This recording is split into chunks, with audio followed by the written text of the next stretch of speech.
अगर हम शास्त्रों की माने तो हाथों में कौड़ी धारण करने से आपका भाग्य खुल सकता है। मान्यता है कि पहनने से इससे जीवन की जो सारी परेशानियां हैं धीरे धीरे दूर होने लगती हैं। इसके अलावा जो आसपास की जो नेगेटिव एनर्जी होती है वह भी दूर होने लगती है। तो और यह किस लिए यूज़ की जाती है और यह किस किस काम आती है वह मैं आपको आज विस्तृत तरीके से बताऊंगी। पहले मैंने एक शॉर्ट में वीडियो बनाई थी, उसके आधार पर मैंने आपको बताया था कि उसमें मैं ज़्यादा जानकारी नहीं दे पाई थी कि कौड़ी से क्या क्या हम उपाय कर सकते हैं। तो हम बहुत सारे उपाय कर सकते हैं। कौड़ी हमारे लिए हमारे ज्योतिष शास्त्र में और हमारे जीवन की दिनचर्या में बहुत ही ज़रूरी चीज़ है। तो उसमें हम बहुत सारी चीज़ों के लिए उसका इस्तेमाल कर सकते हैं। तो बुरी नज़र से बचने के लिए पीले कपड़े में कौड़ी को बांधकर अपने हाथों में पहने।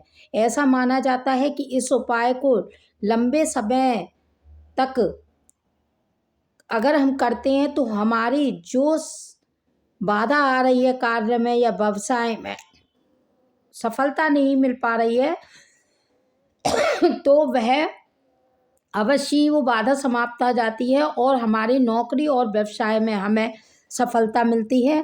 तो हमें क्या करना चाहिए, हमें कौड़ी को शौर्य का भी प्रतीक माना जाता है। हमारे ज्योतिष शास्त्र के अनुसार हाथों में कौड़ी धारण करते ही आपके ऊपर किसी भी तरह का जो जादू टोना टोटके होते हैं उसका असर नहीं होता है, उसका असर बिल्कुल नहीं होगा। और किसी भी तरीके का क्रिया कराया है या आपको परेशानी है तो वह भी नहीं होगा। नेक्स्ट मैं आपको बता रही हूँ, अगर हाथों में आप कौड़ी पहनने से घर में हमेशा सुख शांति और समृद्धि का वास बना रहता है।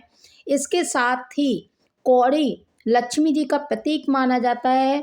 तो लक्ष्मी माता की भी कृपा बनी रहती है जिससे घर में हमेशा खुशहाली बनी रहती है। और इसके अलावा हमारे और भी उपाय हैं जो मैं आपको बताऊंगी।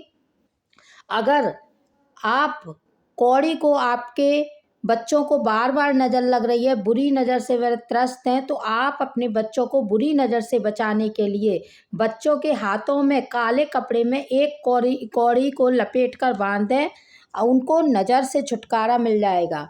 कौड़ी को धारण करने से धन धान्य में बरकत होती है और साथ ही माँ लक्ष्मी जी की कृपा भी प्राप्त होती है। इसीलिए कौड़ी को बहुत सारे उपायों से जोड़कर देखा गया है। यह लक्ष्मी जी की प्रतीक है और कौड़ी हमारी ज्योतिष शास्त्र में बहुत ही महत्व रखती है। इससे बहुत सारी समस्याओं का हम अंत कर सकते हैं। तो इसलिए आप इन उपायों को करें और लाभ उठाएं। अवश्य ही कौड़ी को अपने घर के सदस्यों के हाथों में बांधें जिस तरीके से मैंने बताया है। अवश्य ही आपका कल्याण होगा। जय श्री